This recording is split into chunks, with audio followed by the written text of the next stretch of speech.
Саламатсыздарбы, сиздер менен Мирлан Батырханов. Демек, кардарлардын ыңгайсыз каршы суроолоруна жооп бере билүү жана ыңгайсыз суроолоруна жооп берип отуруп жакындатып алуу темасы сүйлөшүп кетебиз. Демек, бул теманын өтө пайдалуу экен. Өзгөчө сиз жаңы баштап аткан болсоңуз жана кардарлар менен дайым иштеп жүрчү болсоңуз, негизинен группа түзөм деген адамдарга да бул өтө пайдалуу. Анткени группа түзүүдө дагы негизги принципти түшүнүп алсаңыз, анан группа түзүп атканда сиздин группаңызда дагы ар кандай кардарлар болот. Алар өзүм үчүн алам десе дагы алар баары бир кардарлар.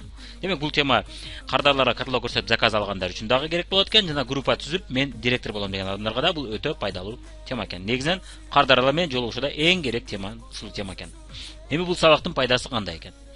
Кардарлардын суроосу сиз үчүн шанс болуп калат экен. Бул темадан кийин сиз үчүн кардарлардын суроосу рахат боло баштайт экен. Анткени сиз алардын суроосуна жооп бергенде оңой жооп берип, жакшы жооп берип, сонун рахат боло баштайт экен сизге. Жана сиз кардарлардын суроолоруна жакшы жооп берип отуруп, кардарларды өзүңүздө каратып алат экенсиз. Кийинки да пайдасы, кандай гана кардар болбосун, сиз аны жеңил эле кызыктырып кое алатырган болуп калат экенсиз. Анткени сиз анын суроолоруна туура жооп берип отуруп, сонун шанстан пайдаланып отуруп, аны өзүңүздүн товарыңызга, сунушуңузга кызыктырып кое алат экенсиз. Мындан кийинки пайдасы, демек, акыр аягы соодаңыз өсүп, кардарларыңыз көбөйүп, кардарларыңыз сизге профессионал катары карап, сиз менен иштешкенге сыймыктанышат экен, жана сиз менен иштешкиси келип калат экен. Башка бирөө арзан сунуш кылса да, андан албастан сизден алгысы келип калат экен. Анткени сиз менен анын жакшы мамилеси пайда болуп калат экен, жана сизге ишеним, профессионал катары өзүнүн ишин билген, өзүнүн товарын билген адам катары карап калышат экен. Акырындык менен иштеп отурсаңыз, ушул сабакты колдонуп. Албетте сиз бул сабактарды жөн эле көрүп койгондо эч убакта пайдасы тийбейт. Бул сабактарды сиз көрүп, кайра кайталап, өзүңүздүн практикаңызга киргизип, кардарлар менен иштешүүдө ушул биз үйрөткөн нерселерди колдонсоңуз да, албетте. Жана муну машыгып көп жолу жасап отуруп, өзүңүздүн мээңизге сиңирип, сиздин ичиңизден чыкчу жооптор кылып койсоңуз, анда сиз пайдасын көрө алат экенсиз. Эми мына каршы суроолор, кардарлардын суроолору, бул каршы суроолор. Каршы суроолор деген сөздү биз тынбай колдонобуз. Бул эмне экенин түшүнүп алайлы биринчи. Бул ар кандай ыңгайсыз, жооп берүүгө кыйын, сизге продукцияны же бизнести сатууга тоскоол кылчу пикир жана суроолор экен. Мисалы үчүн мен ойлонуп көрөйүн деген, бул сиздин сатууңузга тоскоол кылат экен. Кымбат деген, мындан арзаныраак көрдүм эле. Мага азыр срочно керек эле, заказ берип күтө албайм деген суроолорго туура жооп беришти үйрөнүп алсаңыз, сиз кардарды успокоить этип, же кардарды кызыктырып отуруп, өзүңүздүн сунушуңузга сатсаңыз болот экен. Эми көпчүлүк учурда ушул ыңгайсыз суроолорго кантип жооп беришти билбегендиктен, эмнеден пайда болгондуктан, ал суроонун ичинде эмне жатат, аны түшүнбөгөндүктөн көпчүлүк жаңыларда ар кандай ыңгайсыз суроолор бул коркуу сезимин алып келет экен. Алар ушул суроону бербесе экен дейт экен. Берсе кантип жооп берсем экен, ушуну бекер берди да деп толкунданышат экен. Ал эми профессионалдар барып ал суроолорго жоопты билип калышат экен. Өзгөчө бул сабакты көргөндөн кийин сөзсүз билип калат экенсиз. Эми каршы суроолор негизи өзү эле каяктан пайда болот экен жана эмнеге пайда болот экен, ошону түшүнүп алсак, биз ага жооп беришти да билип калат экенбиз жана андан коркпой калат экенбиз. Демек, биринчи себеби бул кардарлардын нормалдуу реакциясы бул каршы суроо айтуу экен да. Алар сөзсүз түрдө каршы суроо айтат экен, эгерде бул потенциалдуу кардар болсо. Потенциалдуу эмес кардар болсо, ал сурообайт дагы. Кийинкиси, кардарлар кызыкканда каршы суроолорду сөзсүз бере баштайт экен. Мисалы үчүн сиз базарда же дүкөндө жүрсөңүз, сизге жаккан көйнөктү же кийимди көргөндө сиз эмне кыласыз? Кармап көрүп, материалын көрүп, текшерип, сиз суроолорду бере баштайсыз. Эгерде сиз ал кийимге кызыкпасаңыз, анда сиз эч убакта аны ал жөнүндө сурабайсыз, туура? Жөн эле унчукпай эле өтүп кетесиз. Демек, бул кызыккан учурда пайда болчу нерсе экен бул да. Андыктан каршы суроо бул шанс экен. Демек, кызыгып сурап көрүп атат. Алып албай белгисиз. Туура келбей белгисиз, бирок кызыгып атат. Демек, биз бул товарды болбосо башка товарды ага сатсак болот экен. Эгерде туура келсе, ушуну сатабыз, туура келбесе башканы. Андыктан бул шанс экен. Ошон үчүн каршы суроо болгондо биз алаканыбызды жандай бири-бирине тийгизип, шанс келди, мына кардар келди деп сүйлөшүп, көбүрөөк сүйлөшкөн аракет кылышыбыз керек экен. Эми белгисиз жаңы багытта маалымат бул дайым жаңы каршы суроону пайда кылат экен.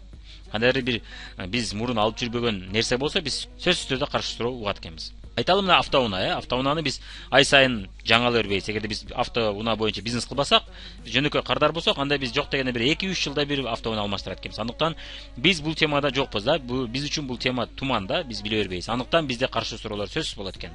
Жана өтө көп каршы суроо болушу мүмкүн. Анткени биз көп нерсени билбейбиз, башыбыз айланат. Андыктан туура тандайбызбы же туура эмес тандайбызбы деп күмөн саноодо көп болот экен. Андыктан суроолор да, каршы суроолор да көп болот экен. И дароо ала бербейт экенбиз, ойлонуп көрүп, көп жолу кайра ойлонуп, салыштырып көрүп, анан кийин алат экенбиз.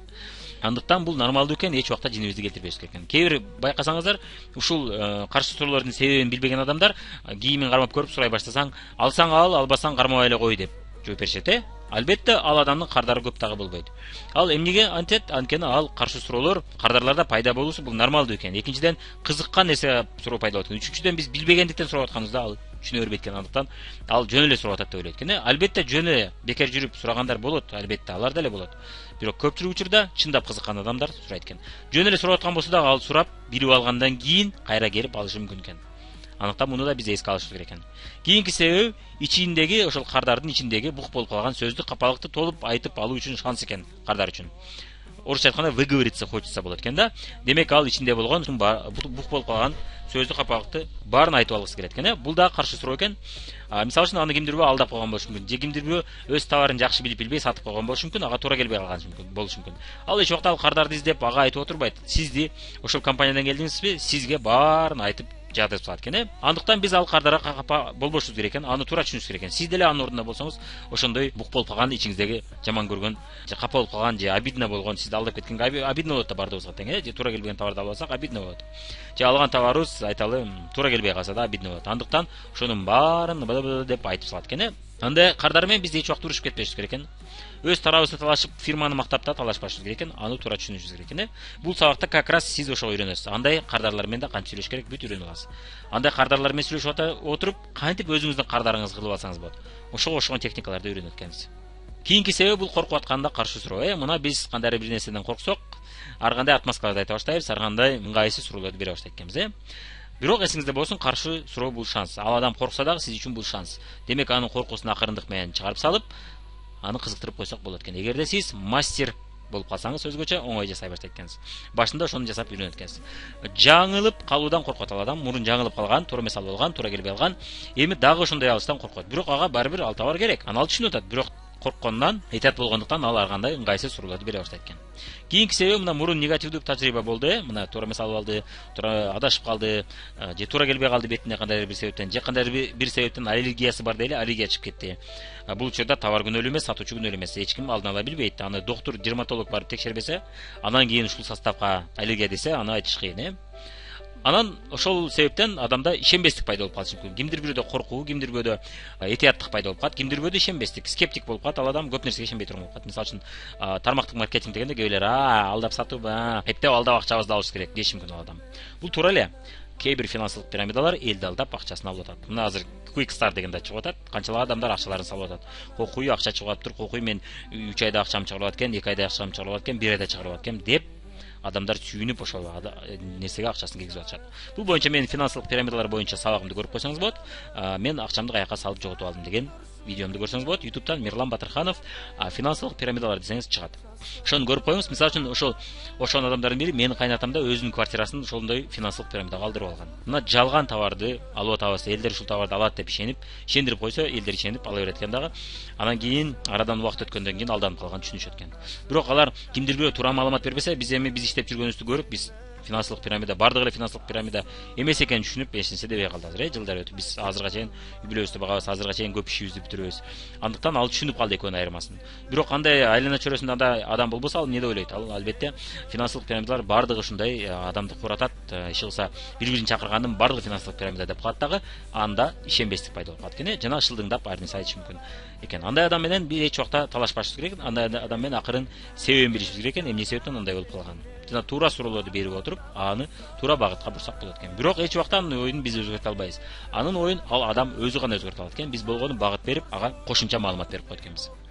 Чечим чыгара албай атканда да күмөн саноо болуп атканда каршы суроо болот экен. Мисалы үчүн экөө тең жагып атса, бирөөсүн тандаш керек болсо, бюджетибиз бирөөнүн үстүнө гана жетсе, анда биз эмне кылабыз? Анда биз албетте ар кандай суроолорду бере баштайбыз. Жана көпкө чейин күмөн санап, кайсынысын тандашты билбей кыйналышыбыз мүмкүн. Ошол учурда как раз кеңешчи, консультант, сатуучу керек болот. Ага туура чечим кабыл алган жардам берип, анын муктаждыктарын, кызыкчылыктарын билип, ал көйнөктү эмне максатка алып атканын билип, ошого жараша тандашып коет экенбиз. Кээ бир кардарлар мына негативдүү опыт болгондо алар ишенбес болуп калбайт экен, коркок болуп калбайт экен, өтө этият болуп калбайт экен. Анын ордуна алар сынап көрүп, текшерип көрүп, туура сатуучудан гана алчу болуп калат экен. Бул эң туура подход. Буга мен кошулам. Сиз деле эгерде сиз алданып калсаңыз же туура келбеген товарды адашып алып алсаңыз, кийинкиде сиз текшерип көрүп алганыңыз туура болот. Алар сизге текшерүүчү ар кандай ыңгайсыз суроолорду бериши мүмкүн. Текшерип көрүүчү, мисалы үчүн, бул товар каяктан жасалат? Жана гаражда, паражда жасалбайбы деги, бул подделка эмеспи деген суроолорду берип атат, текшерүүчү. Анан сиздин билимиңизди текшериши мүмкүн. Сен кайсы бет майды кеңеш берер элең деп угуп көрөт, кандай айтасыз, Сиз өз ишиңизди жакшы билсеңиз, товарыңызды жакшы билсеңиз, ал сизден алат. Болбосо башка бирөөнөн алат, Бул нормалдуу.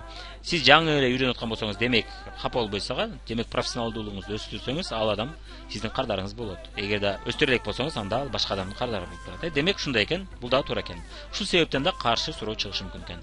Кийинки себеби бул стереотип. Ар кандай стереотип, Буга чейин мына көрүп атабыз, туура эмес маалымат алып калган болушу мүмкүн, телевидениеден көргөн болушу мүмкүн, тааныштары ар кандай өзүнүн ой пикирин айтып, ошо тааныштарга ишенип, анын башында стереотип пайда болуп калышы мүмкүн. Стереотип деген бул эмне? Стереотип деген бул эч кандай логикага туура келбейт, эч кандай факт, аргументтери жок, бирок ушул туура деп ойлойт, Ал стереотиптерди акырындык менен бузса болот экен, бирок эч убакта ал менен талашып, спорт этип отуруп эмес экен. Ал менен сүйлөшүп отуруп, анын пикирин билип, эмнеден, каяктан пайда болгонун сурасак, өзү түшүнүп калат экен стереотип экен, Каршы суроо бул шанс деп атабыз, Көңүл буруңуз дагы каршы суроолордун пайда болушунун себеби бул сизден болот, ал өзүнөн эмес, ал сиздин ишиңизден болушу мүмкүн. Бул кандай каршы суроо? Бул кызыкчылыгы табыла элек болсо, муктаждыгы табыла элек болсо, анын каалоосу ойгоно элек болсо, жана анын проблемасы эмне экенин биз биле албай, проблемасын толук билбестен ага товар сунуш кылсак, ал проблемасын чечилишин көрбөйт. Андыктан ал ар кандай каршы суроолорду айтат. Мисалы үчүн ойлонуп көрөйүн деген каршы суроо бул көбүнчө ушул себептен пайда болот. Демек ал чындап ошол товардан пайдасын көрө албай атат. Кымбат деген да ушудан болот. Демек ал сиз сураган акчага ошол чечим татыктуу экенин түшүнө албай атат, сиз көрсөтө албай атасыз. Демек бул жерде сиз кайрадан артка кайтып, кайрадан өзүңүздүн презентацияңызды жакшыраак жасайт экенсиз, жана ал кардардын көбүрөөк кызыкчылыгын, табитин билип алганга аракет кылышыңыз керек экен, проблемасын көрөп түшүнүүгө аракет кылышыңыз керек экен. Демек сиз анын проблемасын жакшы түшүнө албадыңыз, жана сиздин продукцияңыздын жардамы менен ошол проблема чечилишин көрсөтө албадыңыз. Кайрадан көрсөтүп чыгышыңыз керек болот экен. Анан каалоону ойготсоңуз, каршы суроо же жоголот, же башкача формага айланат. Мисалы үчүн ойлонуп көрөйүн, кымбат эмес, мисалы үчүн заказ кылсам канча күндө келет дегенге окшогон суроолорду бере баштайт экен, Ал башкача каршы суроолор. Дагы каршы суроолордун себеби бул толук маалымат жок. Демек ал адамда толук маалымат жок, толук түшүнө албады, андыктан ал эмне үчүн алыш керекин билбейт. Андыктан ал ар кандай шылтоолорду же каршы суроолорду айтат экен, Мисалы үчүн бет май, мен бет май колдонбосом деле бетим суп-сулуу деп ойлошу мүмкүн. Өзгөчө майлуу бетти териси майлуу болгондор ошентип ойлошот. Анткени алардын бети кургабайт, кургаса да билинбейт да. Андыктан ал бет май койбой жүрүп көнүп калат. Ансыз деле сулуу дейт. Бирок жылдар өткөндө ал картайып кетет, аны билбейт. Андыктан сиз ошону акырындык менен, акырын, капа кылбай, талашпай түшүндүрүп коюшуңуз сиздин ишиңиз экен. Ошондой эле көз карашы, элестетүүсү башкача болушу мүмкүн. Ошол себептен дагы анын ар кандай каршы суроолору туура келет экен.